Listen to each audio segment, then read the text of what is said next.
దినం దేవునితో నేను.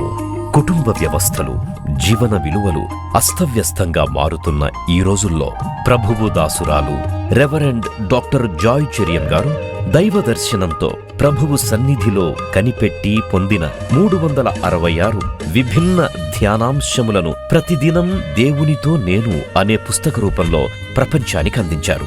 ఇది అనేకుల జీవితాలను ప్రభావితం చేసే ఒక విలక్షణమైన గ్రంథము. పరిశుద్ధాత్మ దేవుడు ఈ పుస్తకమును పఠించే ప్రతి ఒక్కరిని స్పృశించి శక్తితో నింపునుగాక. ఈ పుస్తకాలిప్పుడు అందరికీ అందుబాటులో ఉన్నాయి.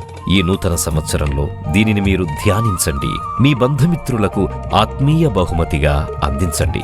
పుస్తక ప్రతుల కొరకు సంప్రదించవలసిన ఫోన్ నంబర్లు 9550504718, 9030757571.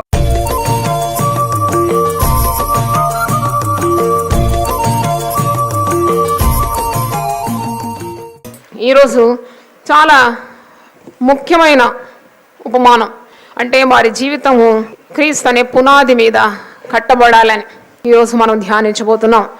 మత్తయి సువార్త 7వ అధ్యాయము 24. కాబట్టి ఈ నా మాటలు విని వాటి చొప్పున చేయు ప్రతివాడు బండ మీద తన ఇల్లు కట్టుకొనిన బుద్ధిమంతుని పోలియుండును. వాన కురిసెను, వరదలు వచ్చెను, గాలి విసిరి ఆ ఇంటి మీద కొట్టెను, కానీ దాని పునాది బండ మీద వేయబడెను గనుక అది పడలేదు. మరియు ఈ నా మాటలు విని వాటి చొప్పున చేయని ప్రతివాడు ఇసుక మీద తన ఇల్లు కట్టుకొనిన బుద్ధిహీనుని పోలియుండును. వాన కురిసెను, వరదలు వచ్చెను, గాలి విసిరి ఆ ఇంటి మీద కొట్టెను, అప్పుడు అది కూలబడెను, దాని పాటు గొప్పదని చెప్పాను. 2 నిర్మాణకులు ఉన్నారు ఇక్కడ, 2 builders, wise builder and A foolish builder. 2 ఇల్లు నిర్మించుకున్నారు. ఒకడు బుద్ధి కలిగి జ్ఞానం కలిగి తన ఇల్లు కట్టుకున్నాడు, మరి ఒకడు బుద్ధి లేకుండా ఇల్లు కట్టినాడు. చూస్తే ఈ 2 ఇల్లు కట్టినారు. ఇద్దరిలో ఏంటి వ్యత్యాసం? ఒకడు మరి బండ మీద తన ఇల్లు కట్టుకుని వాడిని యేసుప్రభువు అంటాడు, నా మాటలు విని బండ మీద తన ఇల్లు కట్టుకోగలిగినాడు. మరి ఒకడు మాట వినలేదు, వాడు స్వంత జ్ఞానంతో కట్టుకున్నాడు, స్వబుద్ధిని ఆధారం చేసుకున్నాడు. యేసు మాటల మీద కట్టని వాడిని బుద్ధిహీనుడని, వానికి పునాది లేదు, వాడు నేల మీద అంటే ఇసుక మీద తన గృహాన్ని కట్టినాడు. మొదటి గృహం అంటే బండ మీద కట్టుకున్న బుద్ధిమంతుని గృహం మీదికి గాలి వచ్చింది, వాన వచ్చింది, వరదలు వచ్చినాయి. మరి బుద్ధిహీనుని గృహం మీదకి కూడా ఇంటి మీదకి గాలి వచ్చింది, వాన వరద కూడా కొట్టింది. ఒక ఇల్లు అంటే బుద్ధిమంతుడు కట్టుకున్న బండ మీద ఉన్న ఇల్లు పడలేదు, బుద్ధిహీనుడు ఇసుక మీద కట్టుకున్నాడు, ఆ ఇల్లు ఏమైంది? పడిపోయింది. ఒక ఇల్లు పడిపోయింది, మరి ఒక ఇల్లు పడలేదు. బుద్ధి కలిగి నిర్మాణం చేసుకున్నవాడు ఉన్నాడు, తన ఇల్లు కట్టుకున్నాడు, జ్ఞానంతో కట్టుకున్నాడు. ఆ జ్ఞానం ఏంటంటే యేసు చెప్పిన మాటల మీద కట్టుకున్నాడు, అది యేసు పునాదిగా ఉన్నాడు. మరి ఒకడు యేసు మాటల మీద లక్ష్యం ఉంచి కట్టుకున్నాడు, వాని ఇల్లు పడిపోయింది. వాన, గాలి, వరద శ్రమలకు, హింసలకు, రోగానికి లేక ఇబ్బందికి వీటన్నిటిని సూచిస్తుంది వాన, గాలి, వరద అన్నప్పుడు. అంటే ఇవన్నీ క్రైస్తవ జీవితంలో వస్తుంది. కానీ ఎన్ని బాధల్లో తట్టుకొని కొందరు దేవుని బిడ్డలు పడడం లేదు, నిటారుగా నిలబడుతున్నాడు. నీతిమంతులకు కలుగు ఆపదలు అనేకములు, వాటన్నిటి నుండి దేవుడు వాణ్ణి విడిపిస్తున్నాడు. మరి ఒకడు వానిలో యేసు లేడు, పునాది లేదు. మరి బుద్ధిమంతుడు కట్టిన రీతిగానే వాడు కూడా అంతే వ్యయం చేసినాడు, అంతే ఖర్చు, అంతే కష్టం. ఎక్కడుంది మరి దీని వ్యత్యాసం అన్నప్పుడు పునాదిలో వ్యత్యాసం ఉంది. ఒకనికి పునాది ఉన్నది, మరి ఒకరికి పునాది లేదు. బుద్ధిమంతుడికి పునాది ఉన్నది. మీరు లూకా సువార్త 6వ అధ్యాయము 46 నుండి 48 చదివినప్పుడు లూకా సువార్తికుడు కూడా చాలా చక్కగా యేసయ్య మాటలను వివరిస్తున్నాడు. నేను చెప్పు మాటల ప్రకారం మీరు చేయక ప్రభువా ప్రభువా అని నన్ను పిలుచుట ఎందుకు? చూడండి, ప్రభువా ప్రభువా అని పిలిస్తే సరిపోతుందా? నీ యొక్క జీవితము యేసుక్రీస్తు అనే పునాది మీద నీవు కట్టుకోవాలి.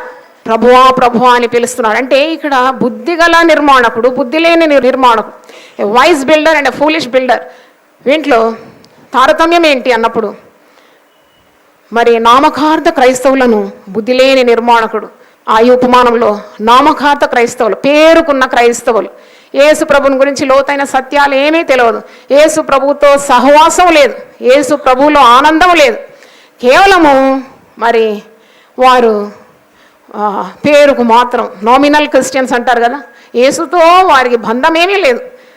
వారు క్రైస్తవులుగా పుట్టినారు, ఒక క్రైస్తవ కుటుంబంలో పుట్టినారు, అంతేగాని యేసుతో వారు నడవడం లేదు. అట్టి వారిని సూచిస్తుంది బుద్ధి లేని నిర్మాణకుడు చేసిన కార్యం. అంటే వారికి దేవుని వాక్యం లోపట లేదు కనుక తప్పకుండా శ్రమల్లో వారు కృంగిపోతారు, వారు నిలవలేరు. మీరు వార్తాపత్రికలో చూసినప్పుడు యేసు లేని వారు ఎంతమంది ఆత్మహత్యలు చేసుకుంటున్నారు, ఎంతమంది చంపుకుంటున్నారు. వారి జీవితంలో విసిగి వేసారిపోయి ఇంకా చావడమే మేలని చెప్పి చచ్చిపోతున్నారు. ఎందుకంటే సజీవుడైన యేసు పునాది మీద వారి కట్టడము లేదు. వారి జీవితాలు యేసు ప్రభు యొక్క మాటల మీద లేక యేసు ప్రభు యొక్క శక్తి మీద వారి పునాది లేనందుకు వారు శ్రమల్లో నిలబడడానికి వారి వల్ల కావడం లేదు. మరణం వారికి ఒక మార్గమని వారు ఎంచుకుంటున్నారు. ఈ ఉపమానం అయిన తర్వాత యేసు ప్రభు బోధకు వారు చాలా ఆశ్చర్యపడినట్టు, మరి ఇతనికి ఇంత జ్ఞానం ఎక్కడ నుండి వచ్చిందని వారు తమలో తాము మాట్లాడుతున్నట్టు మత్తయి సువార్త 7:28-29లో యేసు ఈ మాటలు చెప్పి ముగించినప్పుడు జన సమూహములు ఆయన బోధకు ఏమైనారు? ఆశ్చర్యపడుచున్నారు. ఏలైనగా ఆయన వారి శాస్త్రుల వలె కాక అధికారము గలవాని వలె బోధించారు. దీని అర్థం ఏంటంటే కొందరేమో యేసు ప్రభు బోధకు ఆశ్చర్యపడుతున్నారు, ఎంత మంచి వాక్యం అంటున్నారు. మరికొందరేమో ప్రభువా ప్రభు అని ప్రార్థనలు చేస్తున్నారు. కానీ దీంతో తృప్తి రాకూడదు. ఎవరైనా కానీ యేసు ప్రభు యొక్క మాటలు అంగీకరించాలి. ఆ మాటల మీద వారి జీవితాన్ని ఏం చేయాలి? కట్టుకోవాలి. నువ్వు యేసే బోధ చాలా బాగుంది, నేను ఆకర్షితులనైనాను అంటే సరిపోదు. ఇప్పుడు ఒక సహోదరి వచ్చి చెప్పింది కదా, యేసయ్య తైలంతో ఇట్లా కన్ను మీద సిలువేగానే కన్నులు తెరుచుకుందని. అవును, యేసయ్య నామంలో అంత శక్తి ఉన్నది, కానీ దాంతో సరిపోతుందా? అప్పుడు నేను చెప్పినాను కదా, యేసయ్యకు దండం పెడితే సరిపోదు, యేసయ్య నీ గుండెలోకి రావాలి, గుండెలోకి ఆహ్వానించాలి. నేను ఇక్కడ కూర్చున్నప్పుడు చాలామంది గుడిలో ఎప్పుడైనా కూర్చుంటే చాలామంది అటు ఇటు వెళ్ళేవారు, గుడికి దండం పెడతారు. గుడికి దండం పెడితే సరిపోతుందా? నీ ఆత్మీయ జీవితంలో నీకు తృప్తి కలుగుతుందా? నేను అప్పుడు చెప్తాను, గుడికి దండం కాదు, నువ్వు లోపలికి వచ్చి నువ్వు యేసయ్య రుచి తెలుసుకోవాలి, యేసయ్యతో ఉండాలి, యేసు నీలో ఉండాలి. అది నీ పునాది. క్రీస్తు అనే బండ. పరిశుద్ధ గ్రంథంలో నేను చూసినప్పుడు క్రీస్తుకు 2 పేర్లు చూసాను. ఒకటి బండ, ఆ బండ క్రీస్తే, క్రీస్తే ఆ పునాది అని ఉన్నది చూడండి. ఆ పునాది క్రీస్తే, ఆ బండ క్రీస్తే. యేసు ప్రభు మాటలు వినాలి.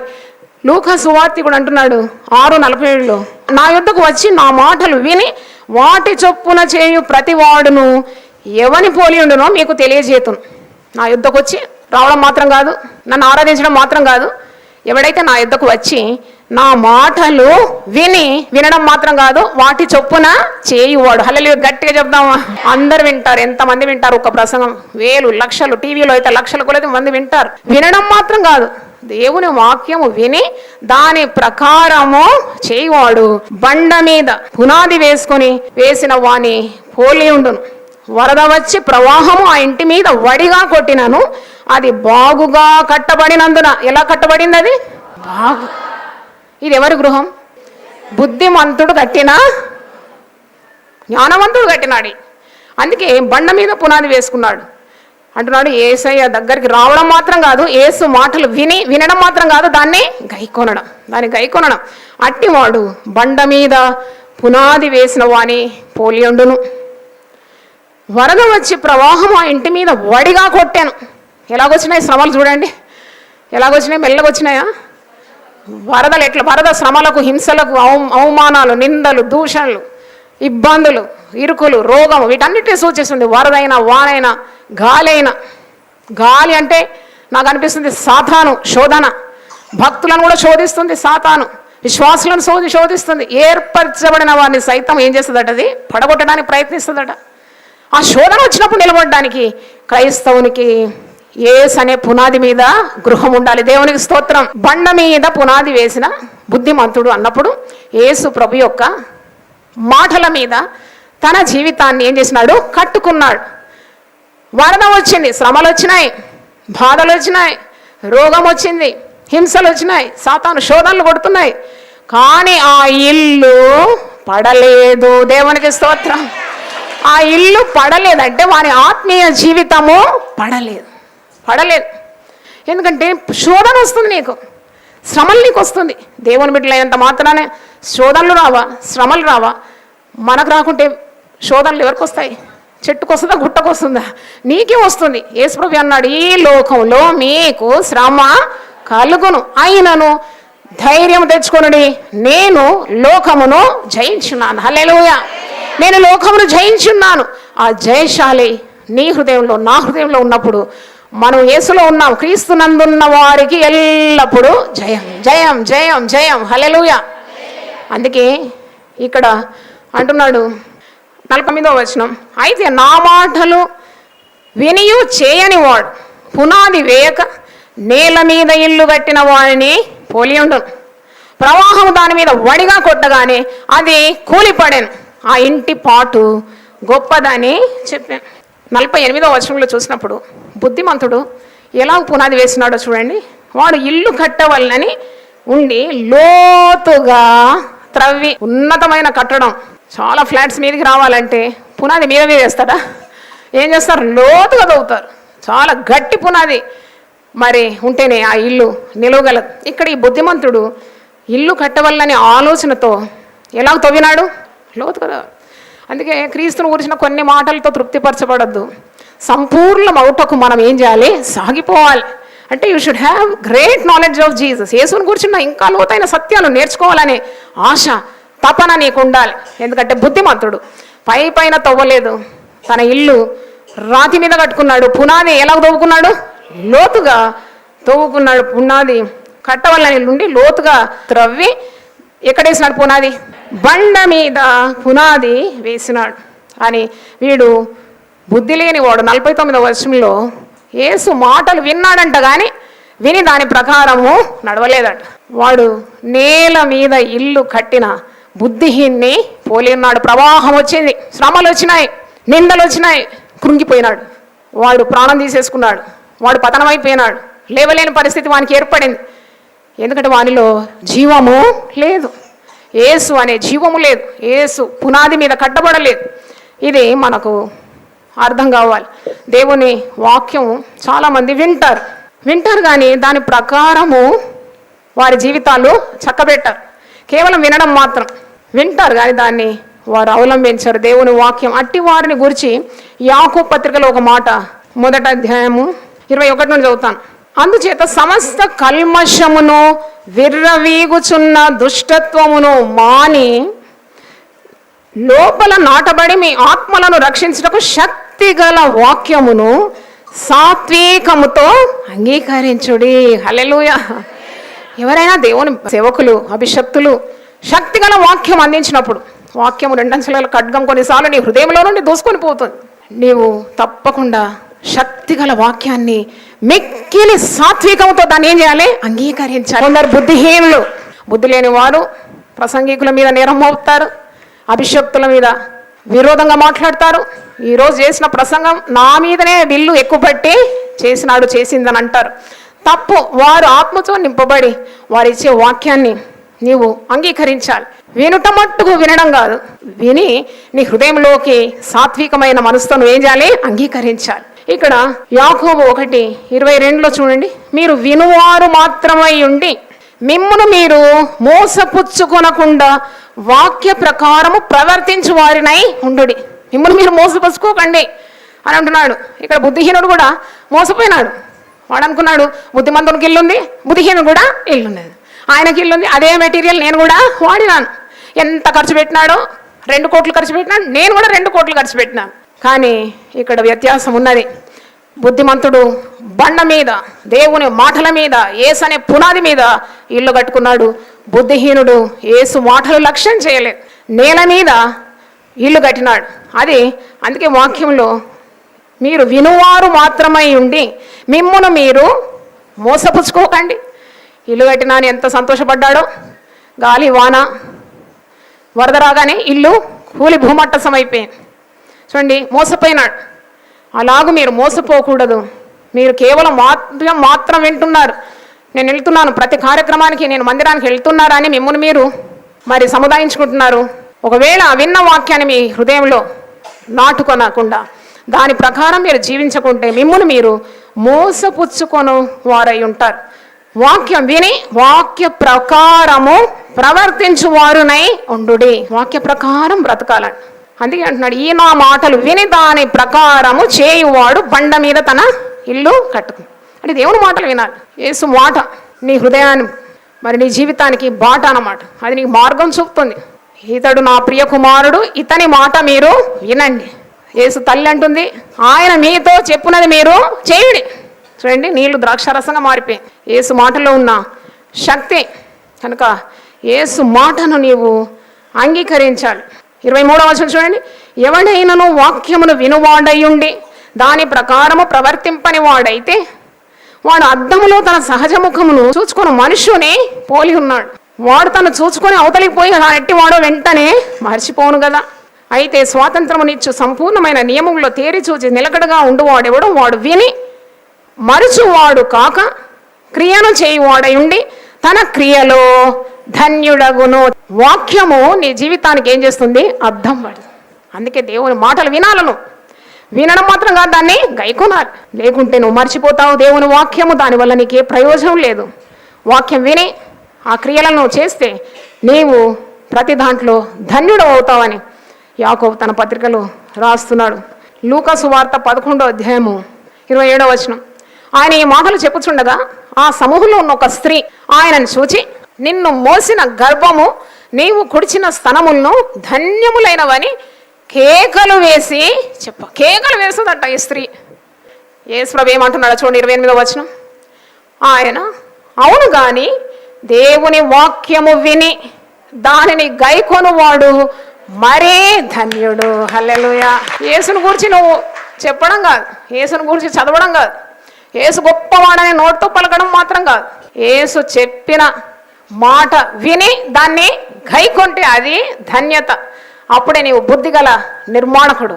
నీ జీవితంలో, నీ ఆత్మీయ జీవితంలో నీవు చక్కగా కట్టుకున్నావు, అందమైన భవనాన్ని కట్టినావు. అది నిత్యత్వంలోకి నిన్ను నడిపిస్తుంది, నిత్యరాజ్యంలోకి నీకు ప్రవేశం. యోహాను సువార్త 13:17 వచనం చూడండి. జాన్ 13:17. ఈ సంగతులు మీరు ఎరుగుదురు గనుక వీటిని చేసిన ఎడల మీరు ధన్యులవు. చూడండి, మీరు విన్నారు కానీ మీరు విన్న ప్రకారం ఏం చేయాలి? చేయాలి. హల్లెలూయా. నీ విరోధిని క్షమించమంటున్నాడు. ఆ క్షమాపణ లేకుంటే నువ్వు ఇసుక మీద కట్టినట్టే. ఎందుకంటే నువ్వు యేసు మాట వినడం లేదు. కొందరు క్షమించరు. భార్య భర్తల మధ్యలో క్షమా స్వభావం లేదు. యేసు మాట వినడం లేదు. ఆ కాపురం కూలిపోతుంది. నీ శత్రువును ప్రేమించి నిన్ను హింసించి వారి కొరకు ఏం చేయాలి? ప్రార్థన చేయాలి. అది ఎవరి మాట? అది యేసు మాట. యేసు మాట. ఆ మాట మీద నీ పునాది, ఆ మాట మీద నీ కుటుంబ జీవితం, ఆ మాట మీద నీ యొక్క వ్యక్తిగత జీవితం. అప్పుడు వరద రాని, వాన రాని, గాలి రాని ఆ ఇల్లు పడదు. దేవుని మాట వినడం మాత్రం కాదు, దాన్ని గైకొనడము మనం అలవాటు చేసుకోవాలి. యేసు ప్రభు బిడ్డలకు యేసు ప్రభు ప్రేమిస్తే మనకెందుకు శ్రమలు వస్తాయి? మన పునాదిని ప్రభు ఏం చేస్తున్నాడు? పరీక్షిస్తున్నాడు. మన విశ్వాసానికి మెరుగు పెడుతున్నాడు. మొదటి పేతురు 1:6-7. ఇందువల్ల మీరు మిక్కిలి ఆనందించడం కానీ అవసరం బట్టి నానా విధములైన శోధనల చేత ప్రస్తుతమున కొంచెము కాలము మీకు దుఃఖము కలుగుచున్నది. నశించిపోవు సువర్ణము అగ్ని పరీక్ష వలన శుద్ధపరచబడుచున్నది కదా. దానికంటే అమూల్యమైన మీ విశ్వాసం ఈ శోధనల చేత పరీక్షకు నిలిచినదై యేసు క్రీస్తు ప్రత్యక్షమైనప్పుడు మీకు మెప్పును మహిమయు ఘనతయు కలుగుటకు కారణమగును. పేతురు ఎంత బాగా చెప్తున్నాడు. నీకు శోధనలు ఎందుకు వస్తున్నాయి? శ్రమలు ఎందుకు వస్తున్నాయి? రోగం ఎందుకు వస్తుంది? ఎందుకు అసమాధానం వచ్చింది? ఎందుకు నీకు ఇబ్బంది ఇక్కట్లు వస్తున్నాయి? నువ్వు ప్రతి శోధనలో నీకు దేవుడు తోడై ఉండి నిన్ను ఆయన శిరస్సు మట్టుకు ఏం చేస్తున్నాడు? ఎదిగింపజేస్తున్నాడు. దేవుని స్తోత్రం. ఆయనను ప్రేమించిన వారికి, అనగా ఆయన సంకల్పం చొప్పున పిలువబడిన వారికి సమస్తము మేలు కొరకు సమకూడి జరుగుతుంది. భయపడదు. కానీ పేతురు అంటున్నాడు, నశించిపోయే సువర్ణంకే అగ్ని అవసరమైతే ఆ బంగారం అది నశించిపోయేది, కానీ దానికి అగ్ని పరీక్ష వలన అది శుద్ధపరచబడుతుంది, శుద్ధీకరింపబడుతుంది. బంగారము పరిశుద్ధపరచాలంటే నీళ్ళలో వేస్తే పరిశుద్ధపరచబడుతుందా? ఎక్కడేస్తారు బంగారాన్ని? నిప్పులనే వేయాలి. విశ్వాసి కూడా గాలి, వాన, వరద, శ్రమలు, హింస, నింద, ఉపద్రవము దెబ్బలు, ఆకలి దప్పులు, వస్త్రహీనత ఇవన్నీ వచ్చినప్పుడు మరి అవన్నీ నీ ఆత్మీయ జీవితాన్ని ఏం చేస్తుంది? పరిశుద్ధపరుస్తుంది. ఇవన్నీ కొడుతుంది, కానీ నీ విశ్వాసం చెదిరిపోకుండా, నీ యొక్క ఆత్మీయ భవనం, నువ్వు కట్టుకున్న ఆత్మీయ జీవితం కూలిపోకుండా అది యేసు అనే బండ మీద, వాక్యం అనే పునాది మీద ఉన్నది కాబట్టి ఆ యొక్క భవనము పడదు. దేవునికి స్తోత్రం. దేవుని మాట మనం విన్నాం, ఏ మనిషి మాట వినలే. ఈ నా మాటలు విని దాని ప్రకారం చేయవాడు బండ మీద తన గృహాన్ని కట్టుకుని బుద్ధిమంతునితో సమానుడు. హల్లెలూయా. వాన వచ్చాను, వరదలు వచ్చాను, గాలి ఆ ఇంటి మీద కొట్టాను, కానీ ఆ ఇల్లు పడలేదు. హల్లెలూయా. దేవుని మాట వినాలి. పరిశుద్ధ గ్రంథంలో ఉన్న మాటల మీద నువ్వు ఆనుకోవాలి. విశ్వాసుల ఆత్మీయ జీవితాన్ని పడగొట్టడానికి దుష్టుడు తన అగ్ని బాణములను ప్రయోగిస్తాడు.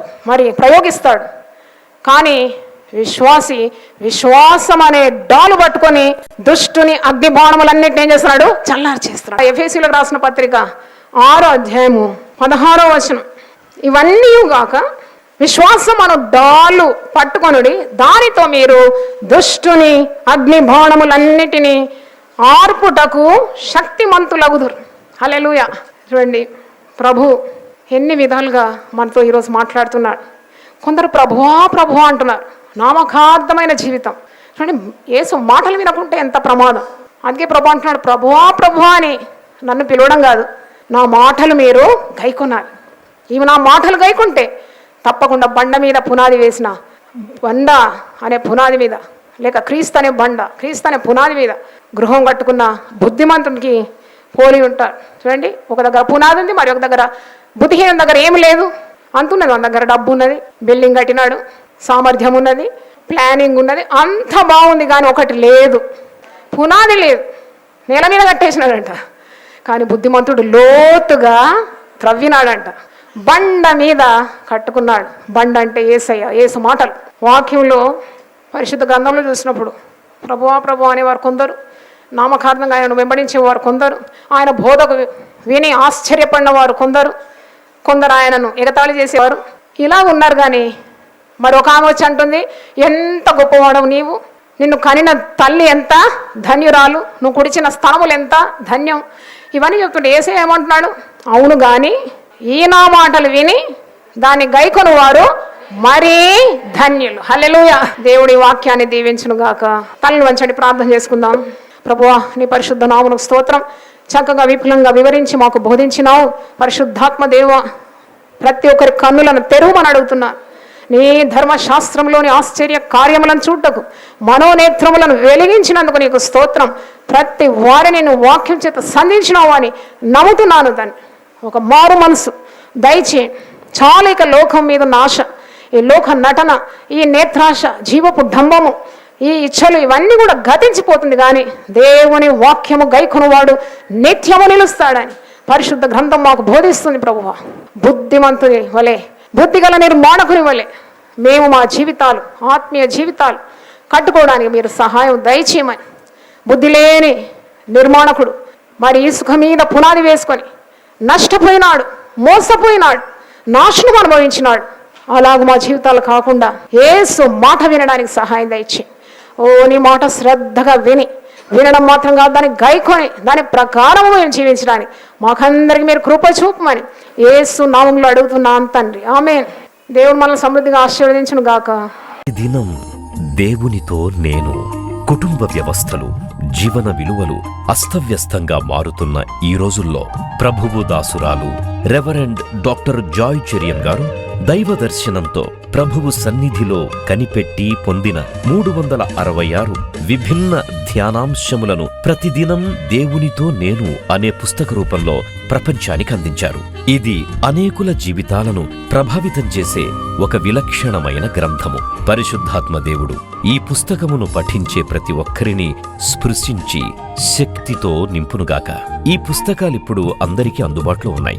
ఈ నూతన సంవత్సరంలో దీనిని మీరు ధ్యానించండి, మీ బంధుమిత్రులకు ఆత్మీయ బహుమతిగా అందించండి. పుస్తక ప్రతుల కొరకు సంప్రదించవలసిన ఫోన్ నంబర్లు 9505044718, 9030757571.